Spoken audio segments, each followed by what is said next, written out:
Mukama olw'obugabirizi bw'obadde abantu bo, era weebale nnyo olw'emirimu gyabwe, weebalula bizinesi zaabwe ze balina Mukama, weebalula bw'ogabiridde mu nsonga ez'enjawulo. Era yongera okulungamya obukulembeze bw'ekkanisa nga buli kimu kimaze okuweebwayo mu mbala ey'okwebaza Mukama wabeerewo obwesigwa okukozesa ebikuwulira eki nga tugendeera okugabanira mu esaakalamente yeno Mukama. Nkusaba osirise oluyobano mu mitima gyaffe, nkusaba oteeketeeke emmeeme zaffe nga tugenda okulya era okunywera awamu. Tubeere tuleme butuukiriza kalongolongo, naye otubeere tukole ebyekwesa erinnya ly'ekitiibwa. Oluvannyuma lw'okulya era okunywa tukyusibwe, tukole era tuyaayaanire ebyo eby'omwoyo omutukuvu.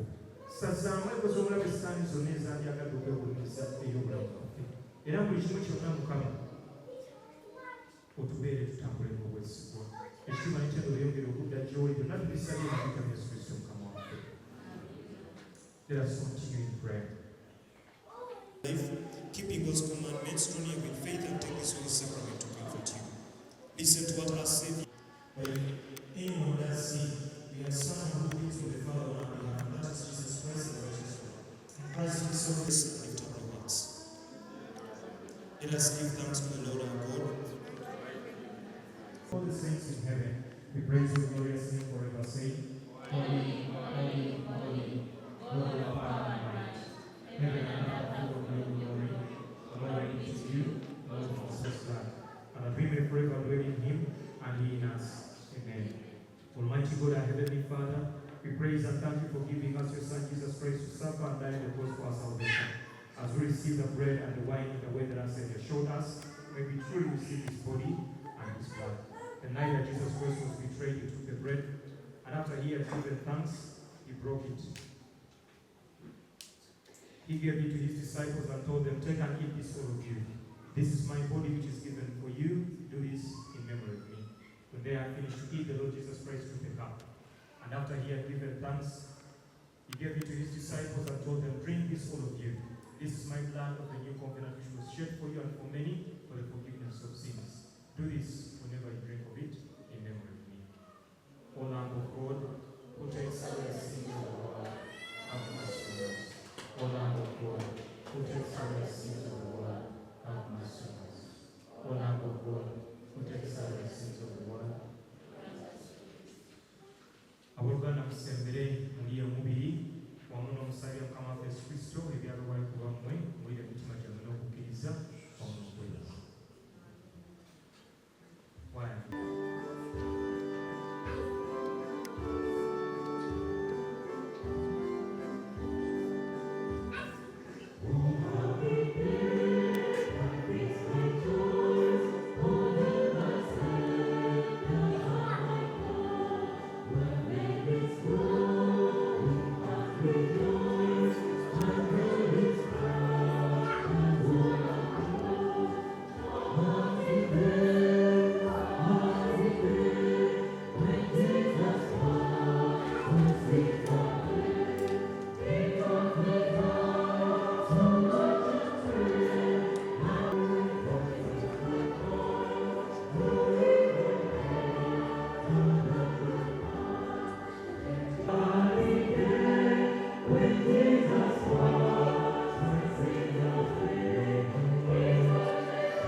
Twebazizza nnyo olw'ekisa kyo n'okwagala kwo.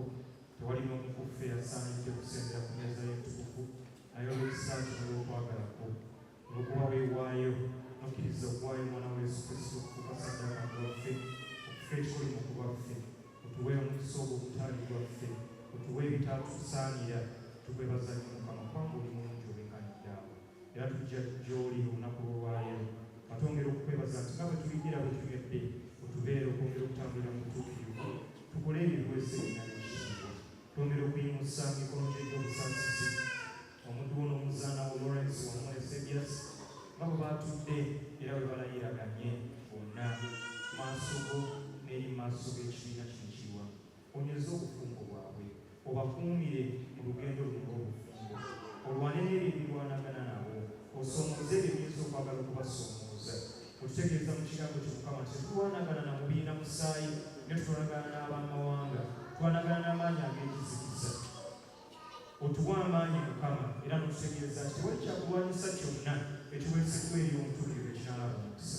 Ebiyinza okwagala okulwanagana n'omuddu era n'omuzaana we tubiwa mu lunaku lwolwaleero era nga tubisaza mu linnya erya Yesu. Awo bonna abayinza okwagala okwegulumiza gye bali Mukama nga babalemesa okubeera n'obufumbo obulungi tubasazzamu olunaku lwolwaleero. Okutegeeza nti tubeeramu gwe tubeera baddembe era tubeera baddembe ddala. Omuddu wo n'omuzaana wo mu lugendo lwabwe olw'obufumbo bwabwe Mukama wamu n'abaana baabwe babeere n'obulamu obulungi, babeere n'eddembe, obajjuze essanyu, obajjuze obuwanguzi, buli kye bakwatako kiraba omukisa nga bwe wasuubiza nti oyo afuna omukyala afuna ekintu ekirungi era afuna okuganja gy'oli.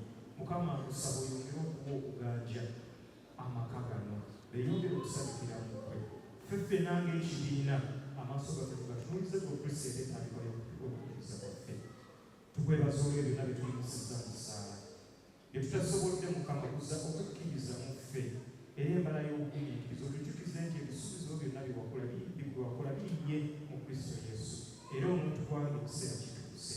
Kitiibwa n'ettendo byongere okudda gy'oli byonna tubisabye nga tuyita mu Yesu Kristo Mukama waffe. Mukama nga abagole baffe bagenda okuteeka emikono ku biwandiiko bino era ekiseera bwe kinaaba nga kituuse ffe okuva mu kifo kino kugenda kweyongerayo ku reception era n'okutuukiriza obuvunaanyizibwa obulala bwonna. Nsaba emirembe gye tusinga okutegeera kwonna gyongere okukuuma emitima gyaffe n'amagezi gaffe tuleme okuva mu kumanya ku katono omulungi omwesigwa n'ebijjo tutambule nga twongera okuweereza erinnya ly'ekitiibwa era n'omusaba Katonda ayinza byonna kitaffe n'omwana n'omwoyo omutukuvu. Omukisa ogwongere okubeera ku bagole baffe Sebias wamu ne Lawrence. Omukisa ogwo gubawangusenga mu buli kimu kyonna kye mukola. Omukisa ogwo gubajjuzenga essanyu mu buli kimu kyonna. Gubeetoloza olukomero lw'empisa oluva eri abalabe bammwe. Omukisa ogwo gubeere ku ffe ffenna buli mu okutuukawo kaakano emirembe n'emirembe.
ekiseera kyonna satifikeeti eno ekakasa nti bafumbiriganiddwa mu kanisa Namugongo Matters Church ku lunaku luno 22 June omwaka 2024 mu linnya lya Kitaffe n'ery'Omwana n'ery'Omwoyo Omutukuvu. Tujja kusooka tufuneyo ekifaananyi nga bali bokka kisobola ebireko eno kameraman bw'omala obulazi Teko.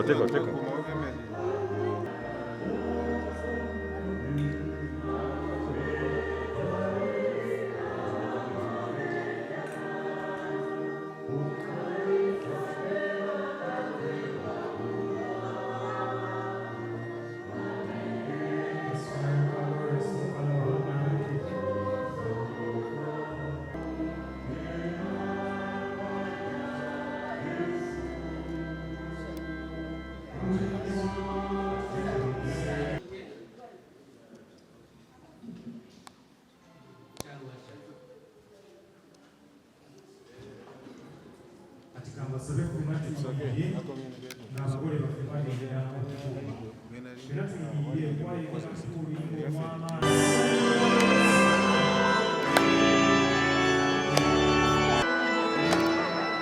Boss.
Amanya gange bampitalize boy Katoto Salongo eyayimba nshanga mu Kidongo ne Kalifa Aganaga.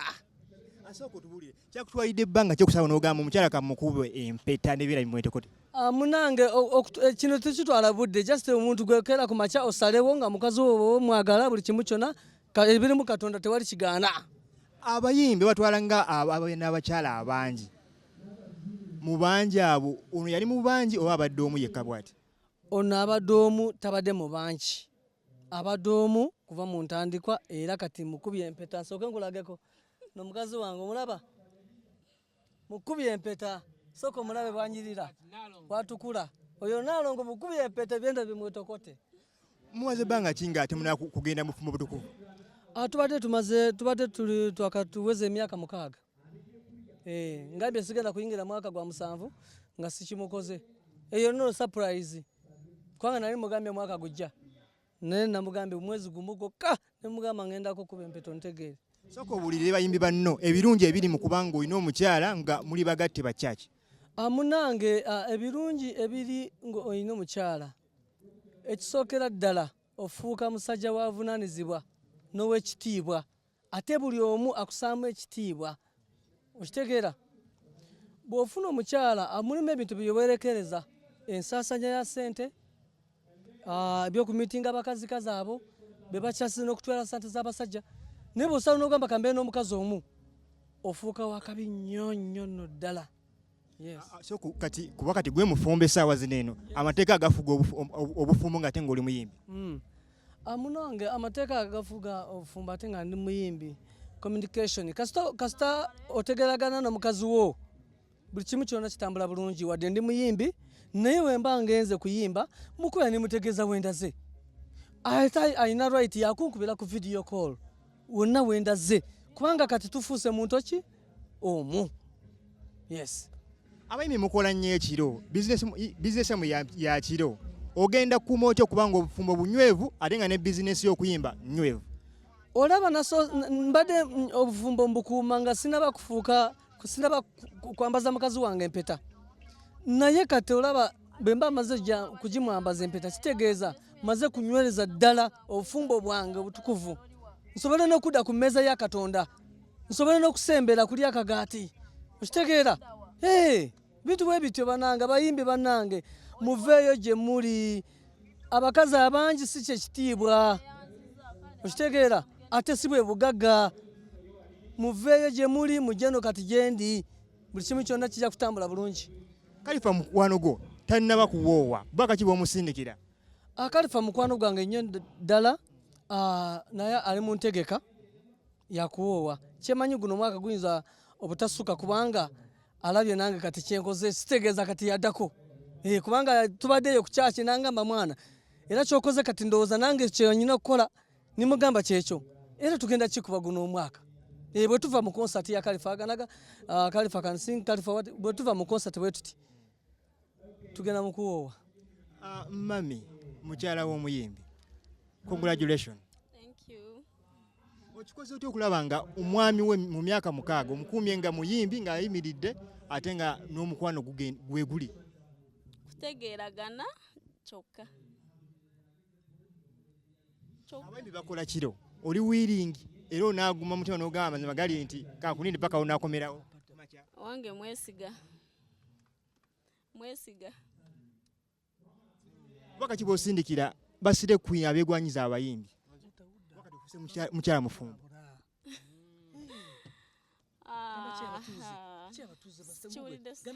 Baka ki bw'osindikira basire Queens abeesendasenda abayimbi?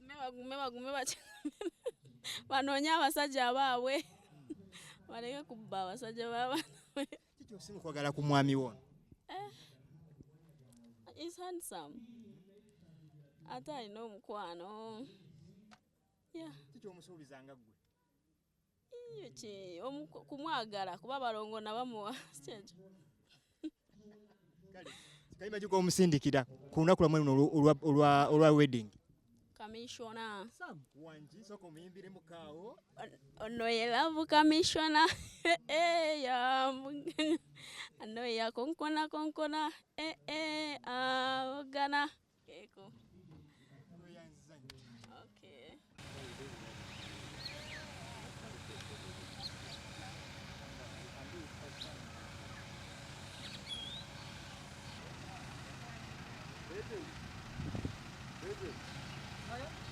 Very good. That's your